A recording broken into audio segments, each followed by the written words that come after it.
حضور نبی رحمت صلی اللہ علیہ وآلہ وسلم کائنات میں جو تشریف لائے ہیں وہ انسان کو جو مٹی سے بنا ہے اس کو اٹھا کے اس خدا کی بارگاہ تک لے جانے کے لیے تشریف لائے ہیں۔ میں نے عرض کیا کہ کچھ لوگ ہیں وہ آتے ہیں، ان کو نہیں پتا کہ دین کیا ہے، اسلام کیا ہے، ہمارا ایمان کے تقاضے اسلام کے کیا ہے، ان کو بالکل خبر نہیں ہے۔ نماز کا وقت آتا ہے گزر جاتا ہے لیکن ان کے کانوں پر جوں نہیں بھیگتی، پھر اگلی نماز کا وقت آتا ہے پھر گزر جاتا ہے، پھر ان کے اوپر نماز کے علاوہ کچھ فرائض ہیں اس کا بھی انہیں کوئی خبر نہیں ہے۔ تو احباب گرامی، انسان اور جانور میں کچھ چیزیں مشترک ہیں، وہ دونوں میں پائی جاتی ہیں۔ وہ کون سی ہیں؟ یعنی پیدا ہونا، پھر کھانا پینا، سونا، جاگنا، بچے پیدا کرنا، یہ جانوروں میں بھی ہے، ان کا جسم بھی ہے، ان کے پاس کھانے پینے کی خواہش بھی ہے، ان میں شہوت بھی ہے جس کی وجہ سے وہ بچے پیدا کرتے ہیں، ان کو نیند بھی آتی ہے پھر وہ جاگتے بھی ہیں، اور ہمارا بھی یہ سارا سسٹم ہے۔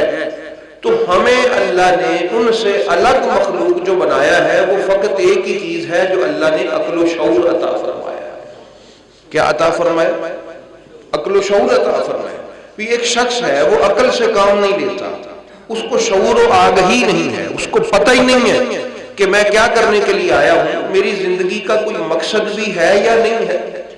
مثال کے طور پہ ہم کوئی شخص ہے، وہ یہاں سے کسی مقصد کے لیے لاہور جانا چاہتا ہے، تو وہ یقیناً اگر ٹرین کے ذریعے جانا چاہتا ہے یا کسی گاڑی کے ذریعے جانا چاہتا ہے یا اپنی اس کی کوئی ذاتی کنوینس ہے تو اس کے لیے وہ تیار ہوگا، گاڑی کو سیٹلمنٹ کرے گا، اس سے اب رستے میں وہ نہیں رکے گا، کیوں؟ اس کو پتا ہے کہ میں آسانی سے جاؤں یا مشکل سے۔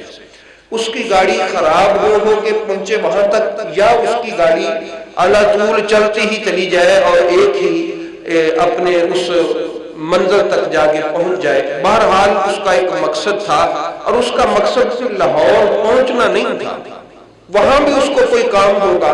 تو احباب گرامی ایسے ہی ہے، نبی کریم صلی اللہ علیہ وآلہ وسلم تشریف لائے، ہمیں قرآن کے ذریعے سے بتایا کہ ما خلقت ھذا باطلا، کہ اللہ نے پوری اپنی تخلیق میں کوئی چیز بھی فضول نہیں بنائی، ہر چیز کا کوئی نہ کوئی مقصد ہے۔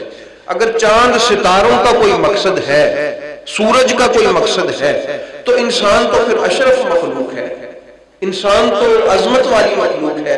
بھئی ان ساری چیزوں کا جو انسان کی خدمت کے لیے ہیں، ان کا اگر کوئی مقصد موجود ہے تو جس کی خدمت کے لیے وہ چیزیں بنائی گئی ہیں اس کی زندگی کا کوئی مقصد نہیں، وہ بے مقصدی دنیا میں آیا ہے اور بے مقصدی دنیا سے چلا جائے گا۔ تو اس لیے احباب گرامی، ہمیں اپنے مقصد کو سمجھنا پڑے گا کہ ہم دنیا میں آئے کیوں ہیں، تاکہ ایسا ہی بے مقصد زندگی گزار کے یہاں سے ہم اگر چلے جائیں تو پھر اس زندگی کا جو آگے، یہ آپ جانتے ہیں یہ دارالامتحان ہے دنیا، یہاں اللہ نے ہمیں ایک سلیبس دیا ہے، ایک پیپر دیا ہے، ایک مضمون دیا ہے کہ تم اس کی تیاری کرو، اور اس کا سوال و جواب تو مرنے کے بعد شروع ہوگا۔ تو احباب گرامی، اب کوئی شخص ہے وہ اگر تیاری ہی صحیح نہیں کرتا تو وہ آگے جا کے جواب کیا دے گا؟ وہ سارا مضمون یعنی جس کی ہم نے تیاری کرنی ہے وہ بھی میں آپ کو عرض کروں گا کہ وہ کون سا ہے، ہماری زندگی کا سلیبس کیا ہے، ہماری زندگی کا مقصد کیا ہے، ہمیں کس لیے بھیجا ہے۔ اس میں فقط نماز روزہ بھی نہیں ہے، وہ بھی میں عرض کروں گا۔ تو احباب گرامی، نبی کریم رؤوف الرحیم صلی اللہ تعالی علیہ وآلہ وسلم نے اپنے غلاموں کو تنہا نہیں چھوڑا، اللہ نے اپنے بندوں پر کرم فرمایا اور ان بندوں کو تنہا نہیں چھوڑا، اپنے انبیاء کو کتابیں دے کے بھیجا تاکہ وہ انہیں منزل تک لے آئیں، اور یہ بھی اس کی مہربانی ہے۔ پھر بھی وہ رحیم کریم ہے، میں جو ساری بات کر کے اینڈ پہ جو نتیجہ نکلے گا اس کے باوجود بھی ہم عرض گزار ہے کہ مولا تو ایسا کریم ہے کہ ہم اگر کوئی غلام رکھ لیں، ہم اگر کوئی نوکر رکھ لیں، کسی کو اپنے ماتحت کر لیں، تو ہمارا تقاضا اس کے ساتھ بڑا سخت ہوتا ہے. اگر وہ ہماری ڈیمانڈ پوری نہیں کرتا تو ہمارا رویہ اس کے ساتھ درست نہیں ہوتا. ایسے ہی بھئی آپ اپنے گھر میں کوئی نوکر رکھ لیتے ہیں اپنے کام کے لیے، غلام رکھ لیتے ہیں، گورنمنٹ کسی کو ملازم رکھ لیتی ہے، وہ کہتے ہیں کہ یہ تیرا ٹارگٹ ہے، یہ تیری ڈیوٹی ہے.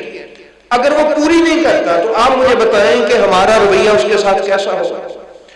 اگر وہ مزدوری طلب کرے گا تو ہم اس کو کہیں گے کہ نہیں، تو نے کام ہی نہیں کیا، بلکہ تجھے تو میں رکھوں گا ہی نہیں، نکال دوں گا تجھے. میں سمجھتا ہوں، بلکہ یہ حقیقت بھی یہی ہے، میں نہیں سمجھتا کہ ہم تو ان نوکروں سے بھی گئے گزرے ہیں. اللہ پھر بھی نہیں کہتا کہ میں نے تمہیں اپنے بندوں سے نکال دیا، پھر بھی وہ کرم فرما کے کم از کم نکالتا نہیں ہے. اس لیے احباب گرامی، لیکن اس کے پاس بھی ایک آپشن ہے نکالنے کا. خدا نہ خواستہ نبی رحمت صلی اللہ علیہ وسلم کل کو کہہ دیں کہ یہ میرا امتی ہی نہیں ہے، اس کو جو میں نے کہا تھا یہ تو بالکل اس کے الٹ رہا ہے، یہ میرا امتی نہیں ہے. اگر نبی پاک نے کہہ دیا تو پھر ہم اللہ کے غلام بھی نہیں رہیں گے، رسول کے غلام بھی نہیں رہیں گے. تو یہ اس بات سے بچنے کے لیے ہمیں کچھ نہ کچھ توجہ کرنا پڑے گی کہ ہماری ڈیوٹی کیا ہے. ہم اللہ اور اس کے رسول کے نوکر جو ہیں، یہ کہتے ہیں غلامی رسول میں، تو یہ غلامی رسول کیا ہے؟ فقط ایک لفظی دعویٰ ہے یا کوئی اس میں کوئی پریکٹیکل کوئی سبق بھی ہے جو ہم نے پڑھنا ہے، اس پہ عمل کرنا ہے؟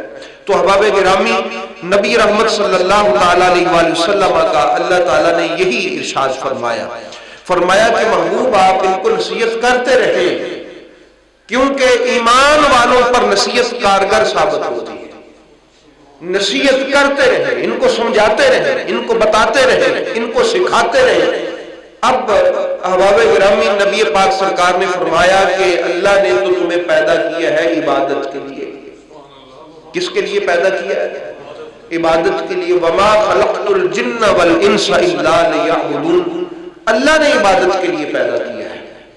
اب کچھ لوگ تو وہ ہیں جن کو اس بات کا بھی نہیں پتا کہ عبادت کے لیے ہمیں پیدا کیا ہے. ایک طبقہ تو مسلمانوں میں وہ بھی ہے، اور کافر جو ہے وہ تو بالکل ہی اس بات سے گئے گزرے.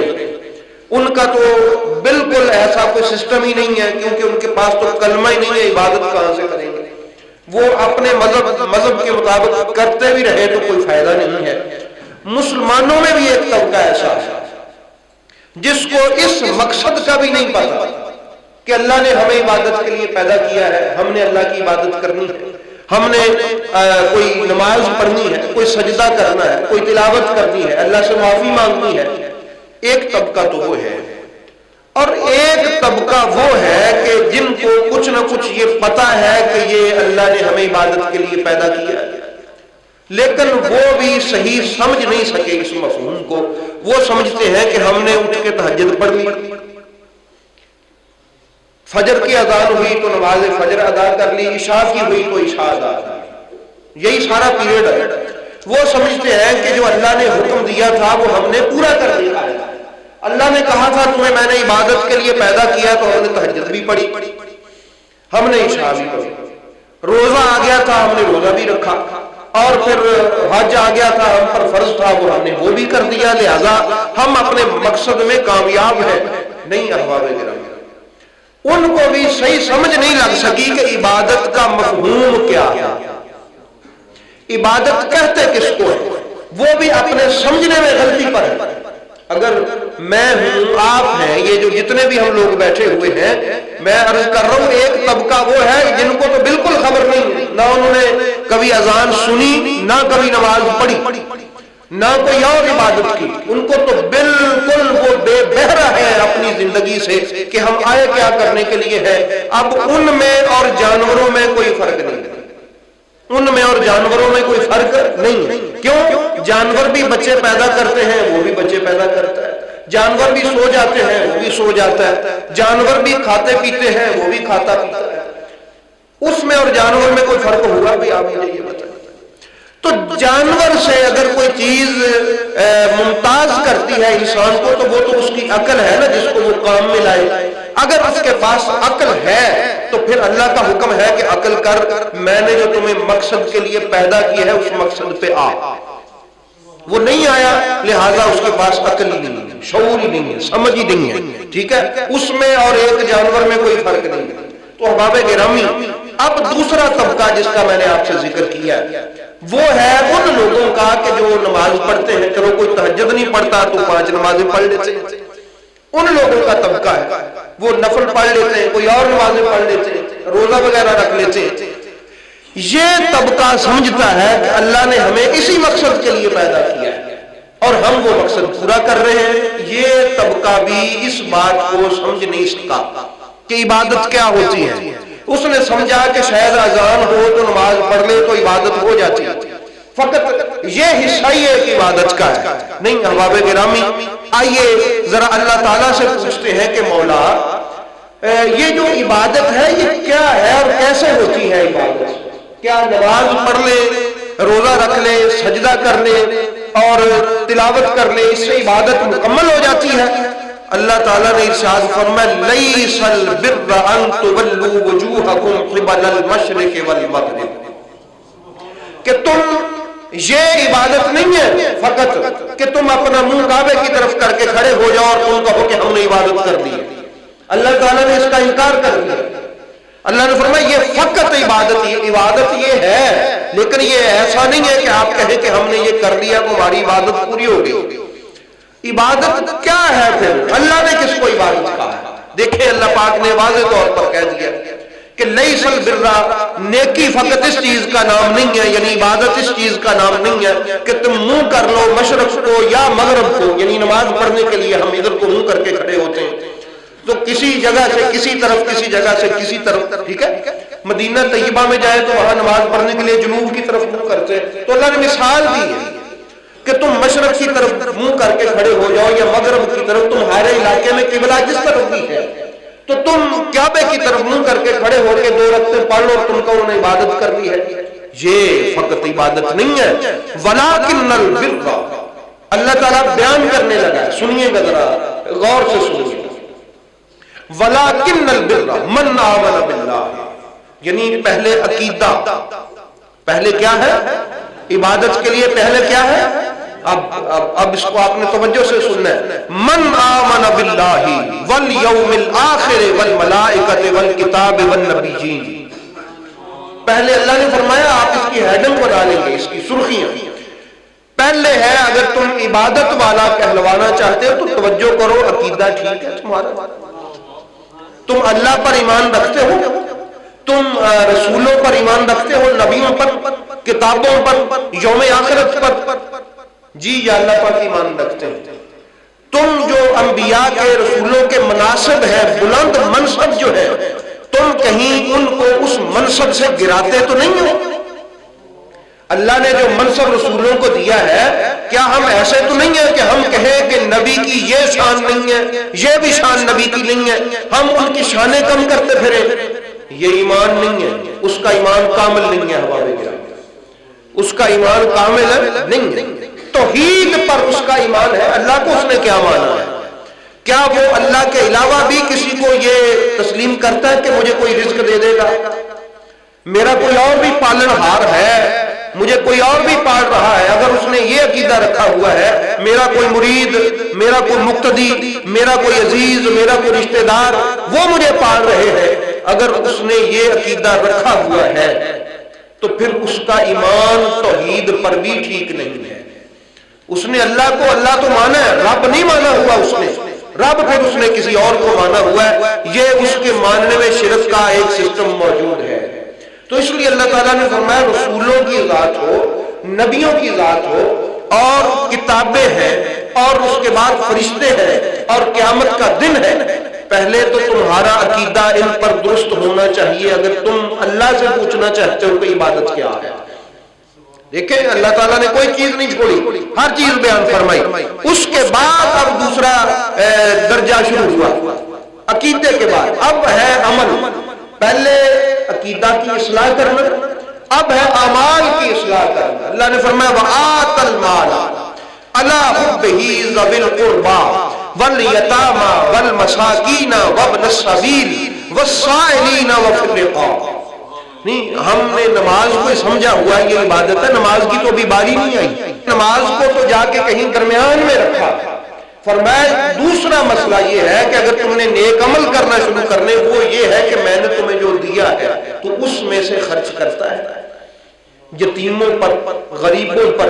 بھائی میری بات آپ کو سمجھ آ رہی ہے؟ اگر فقط نماز کو ہم عبادت سمجھ لیں تو پھر 5 وقت کی نماز کے علاوہ جو باقی وقت ہے وہ تو پھر فضول ہوا نا، کیوں جی؟ وہ تو پھر فضول وقت ہو گیا، اور اللہ تعالیٰ فضول مسلمان کو ٹائم دیتا ہے کہ تم 5 ویلے بس عبادت کر لو اور باقی کا ٹائم تم فضول گزار لو۔ نہیں احباب گرامی، اللہ تعالیٰ نے فرمایا یہ بھی عبادت ہے، اور نماز سے اگلی نماز تک درمیان کا جو ٹائم ہے وہ بھی تمہارے لیے عبادت ہے۔ وہ کیسے عبادت ہے؟ فرمایا ان میں یہ دیکھنا ہے تم نے کیا کرنا ہے۔ تمہاری بیوی ہے، تمہارے بچے ہیں، تمہارے رشتہ دار ہیں، تمہارے معاملات ہیں، تمہارا کاروبار ہے، اور پھر اس میں سے جو تم کماتے ہو تم نے کرنا کیا ہے۔ تو اب اللہ تعالیٰ نے ہماری ساری زندگی کو ان آیات میں لا کے ہمیں سمجھا دیا کہ اگر تم سمجھنا چاہتے ہو عبادت کیا ہے تو اللہ تعالیٰ کے قرآن سے یہ سمجھ لو کہ فقط نمازیں عبادت نہیں ہیں بلکہ یہ والے معاملات بھی عبادت ہیں۔ یتیموں کا خیال کرو اپنے باقی ٹائم میں، مساکین کا خیال کرو، کوئی مسافر تمہیں پریشان ملے اس کا خیال کرو، کوئی قریبی رشتہ دار جو ہے اس کو دیکھو۔ دو بھئی سب سے سخت مرحلہ ہوتا ہے قریبی رشتہ دار کی خدمت کرنا۔ وہ کیوں؟ وہ رشتہ دار ہوتا ہے، انہیں کہنا لے میرے تے آسان کیتا ہے مینوں دے کے، یہ بات ہے۔ حضرت ابو بکر صدیق کے قربان جب سیدہ عائشہ صدیقہ سلام اللہ تعالی علیہا پہ وہ انہوں نے تہمت لگائی تو ان میں آپ کا ایک خالہ زاد بھائی بھی تھا، تو اس کو آپ دیا کرتے تھے، پیسے پوسے دیتے تھے، تو آپ نے کہا کہ میں آج کے بعد اس کو کیوں دوں، یہ تو ہمارے ہی گھر کے بارے میں بدتمیز ہے۔ تو اللہ تعالیٰ نے فرمایا سورہ پاک میں فرمایا عظمت والے لوگوں کو یہ باتیں کب زیب دیتی ہیں؟ حضرت ابو بکر صدیق کے بارے میں عظمت والے لوگوں کو یہ کب زیب دیتا ہے کہ وہ ایسی باتوں کی قسمیں کھاتے پھرے کہ میں اس کو نہیں دوں گا۔ تو حضرت ابو بکر صدیق اس بات پہ خوش ہو گئے کہ اللہ تعالیٰ نے میرا ذکر عظمت والے لوگوں میں بیان دیا اس کو۔ تو یہ سب سے مشکل مرحلہ یہ ہوتا ہے، کیونکہ میں بھی انسان ہوں، آپ بھی انسان ہیں، ہمیں پتہ ہے سب سے مشکل مرحلہ ہوتا ہے قریبی رشتہ داروں کو جو ہے وہ راضی رکھنا۔ وہ نام ہی راضی ہو پھر بھی جب دینے کا ٹائم آئے تو نظر میں رکھنا کہ یہ میرا قریبی رشتہ دار ہے۔ اللہ تعالیٰ نے اس پر بار بار سختی کی ہے۔ اللہ نے فرمایا مجھ سے پوچھو گے تو عبادت یہاں سے شروع ہوتی ہے، نمازوں تک جا کے پہنچتی ہے۔ وَعَلَىٰ حُبِّهِ ذَوِي الْقُرْبَىٰ، یعنی میری رضا کے لیے، اس کی رضا کے لیے نہیں۔ سمجھ آگئی؟ میری رضا کے لیے تم نے اپنے رشتہ داروں کو دینا ہے۔ اور پھر اس کے بعد کہا کہ وَالسَّائِلِينَ وَفِي الرِّقَابِ، اور جو جن کی گردن جھگڑی ہوئی ہے، وہ غلام ہے یا پھر وہ کسی قرض میں مبتلا ہے اور آپ کو اللہ نے یہ طاقت دی ہے کہ آپ اس کو نکال سکتے ہیں۔ اللہ تعالیٰ نے فرمایا یہ ہے تمہارے کرنے والے کام۔ نماز کے بعد ان پر تم نے توجہ دینی ہے، تب تم جا کے کہہ سکتے ہو کہ ہم اللہ کی عبادت کرتے ہیں۔ پھر یہ ساری باتیں کرنے کے بعد کہا وَأَقَامَ الصَّلَاةَ، وہ اپنے معاشرتی معاملات میں توجہ رکھتا ہے، اور پھر جا کے کہا کہ پھر وہ نماز پڑھتا ہے، وَآتَ الزَّكَاةَ، اور زکوٰۃ دیتا ہے۔ یہ جو اوپر دینے کا ذکر ہوا ہے یہ زکوٰۃ نہیں ہے، یہ زکوٰۃ تو دینی وہ تو فرض ہے۔ یہ جو اوپر ذکر ہوا ہے یہ بغیر زکوٰۃ کے دے رہا ہے، اس نے اپنی جیب سے دے رہا ہے، جو اس کی زکوٰۃ نکلی تھی اس میں سے نہیں، وہ تو دینا ہے۔ اس کے علاوہ اللہ تعالیٰ نے فرمایا میری بارگاہ میں وہ خرچ کرنے والا ہو۔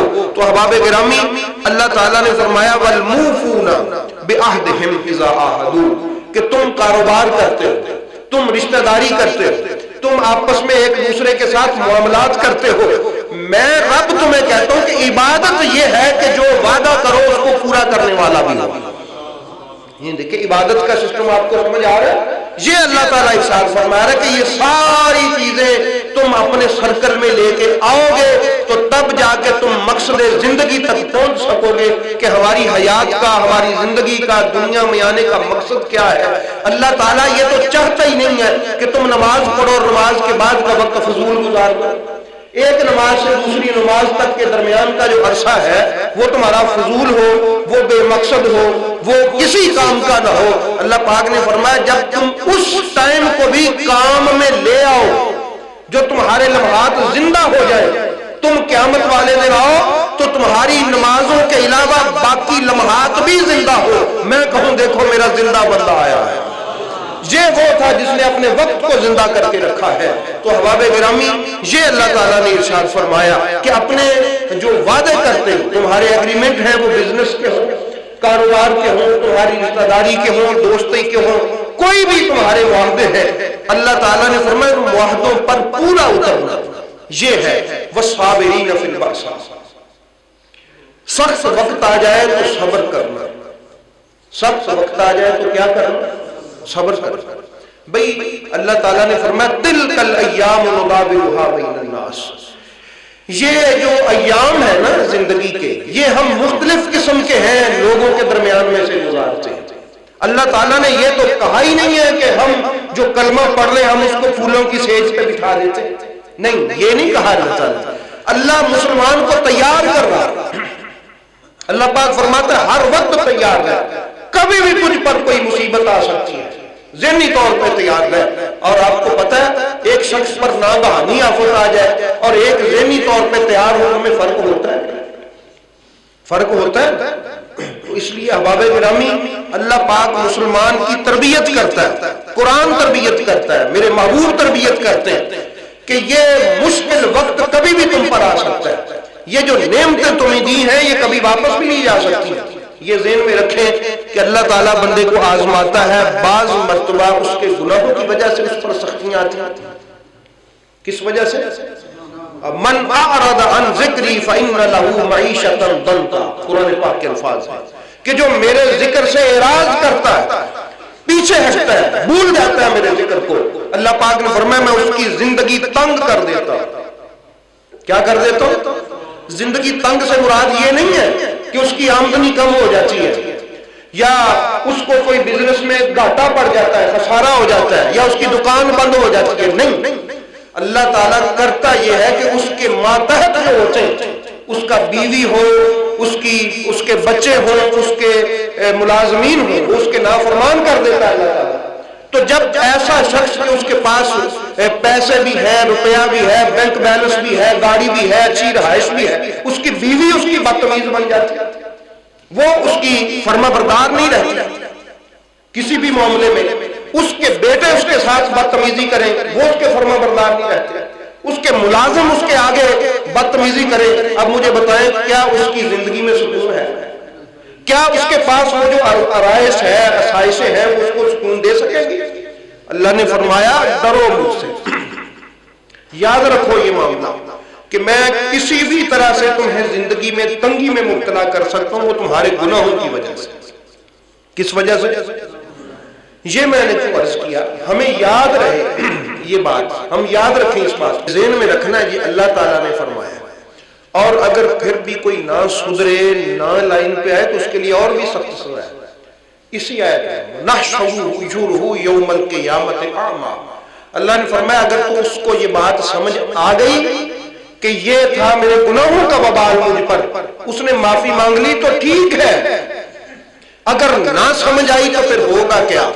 قیامت والے دن لوگوں کو نظر آ رہا ہوگا اور یہ بندہ اندھا اٹھے گا، ہم اس کو اندھا بینا اٹھائیں گے قیامت والے دن، نحشرہ یوم القیامۃ اعمی۔ تو اس لیے احباب گرامی بعض مرتبہ زندگی میں یہ مصیبت آ جاتی ہے ہمارے گناہ کی وجہ سے، اور بعض مرتبہ ایسا ہوتا ہے کہ مال یا اولاد کی آزمائش کی وجہ سے بھی آ جاتی ہے، اور بعض مرتبہ ایسا ہوتا ہے کہ انسان کے درجے کے بلند کرنے کے لیے بھی اس پر سختی آ جاتی ہے۔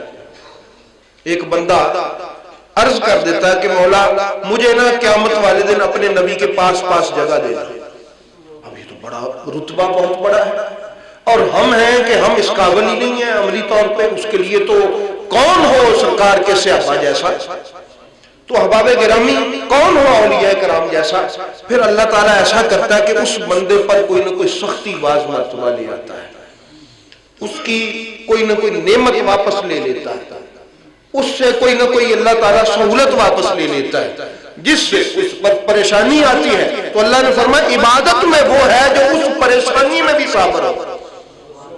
یہ الفاظ ہے وَالصَّابِرِينَ فِي الْبَأْسَاءِ، کہ ان پر وَالضَّرَّاءِ، اور خوشی میں بھی وہ اللہ کو یاد رکھیں۔ ایسا نہیں ہے کہ ان کو اللہ 4 روپے دے دے تو وہ کنجریاں لے شادی پہ۔ یہ وہ بندہ اللہ کو بھولا ہوا ہے کہ جس کے پاس 4 پیسے ہوں اور اس کے ہاں آ جائے کوئی خوشی، اس کو اللہ ہی بھول جائے، اس کو یاد ہی نہ رہے کہ کوئی اللہ بھی ہے اور میں پابند بھی ہوں اللہ کے کسی حکم کا، اور جو اللہ مجھے رزق دیتا ہے وہ دیکھ بھی رہا ہے، اس کو یہ بھول جائے۔ اس کے خوشی کے موقع پہ وہ شراب لے آئے، کنجریاں لے آئے، ایسا کام کرنے لگ پڑے، خوشی میں اس کو یاد نہ رہے کہ میں کون ہوں اور میری ڈیوٹی کیا ہے، کس مقصد کے لیے۔ کیا میری زندگی کا یہ مقصد نہیں ہے کہ جب میرے پاس خوشی ہو تب میں اس کو یاد رکھوں؟ یہی بندے کا مقصد ہے نا زندگی کا۔ اگر اس نے ایسا خوشی میں کیا ہے تو یہ وہ یقین کر لے وہ بندہ اس نے اللہ کو بلا دیا ہے۔ اللہ نے فرمایا وَمَنْ أَعْرَضَ عَنْ ذِكْرِي، جو میری یاد سے دور ہو جاتا ہے، ہم اس کی زندگی کو تنگ کر دیتے ہیں۔ دیکھنے میں لوگوں کے اس کے پاس ہوگا بیلنس، سکون ہوگا، کاروبار ہوگا، ہم اس کو ایسی بے سکونی میں مبتلا کریں گے کہ جس کا کوئی اندازہ بھی نہیں لگا سکے۔ یہ ہے زندگی کا جامع تنگ ہونا۔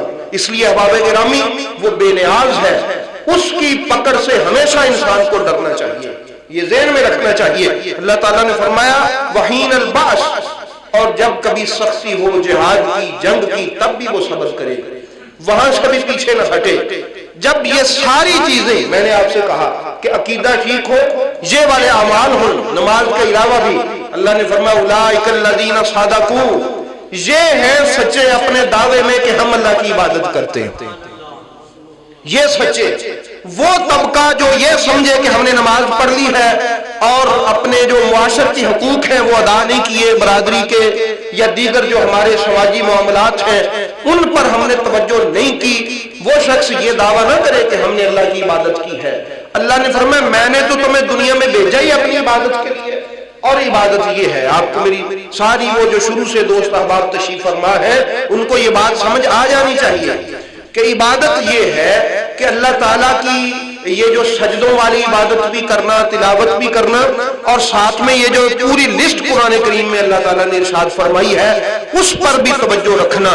تو احباب گرامی یاد رکھیں کہ جب اللہ تعالیٰ، اور اس کی مثال بھی دی اللہ تعالیٰ نے، فرمایا رجال، اور سورہ مبارکہ نور میں رجال لا تلہیہم تجارت ولا بیع عن ذکر اللہ وإقام الصلاة وإیتاء الزکاة یخافون یوم تتقلب فیہ القلوب والابصار، کہ مسلمانوں تم میں ایسے لوگ بھی موجود ہیں، اپنی آنکھوں سے تم دیکھتے ہو کہ خرید و فروخت، کاروبار، لین دین، ان کو کبھی بھی اللہ کے ذکر سے بے پرواہ نہیں کرتا۔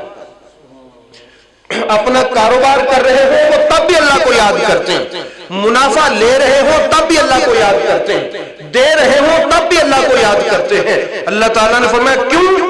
یخافون یوم تتقلب فیہ القلوب، وہ دن جس دن دل جو ہے وہ گھبرا جائیں گے اور آنکھیں پھٹی کی پھٹی رہ جائیں گی، ان کو وہ دن یاد رہتا ہے کہ ہم نے اللہ کو یاد رکھا۔ اس لیے احباب گرامی نبی کریم صلی اللہ تعالیٰ علیہ وسلم نے ارشاد فرمایا کہ لوگوں تمہارے دنیا میں آنے کا مقصد ہے اللہ کو یاد رکھنا۔ کس کو یاد رکھنا؟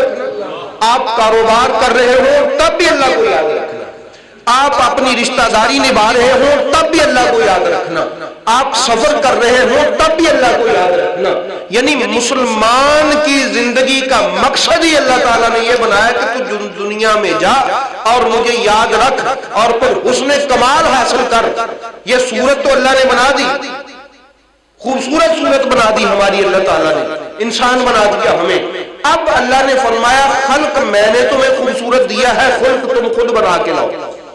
سیرت تم خود بنا کے لاؤ میری بارگاہ میں۔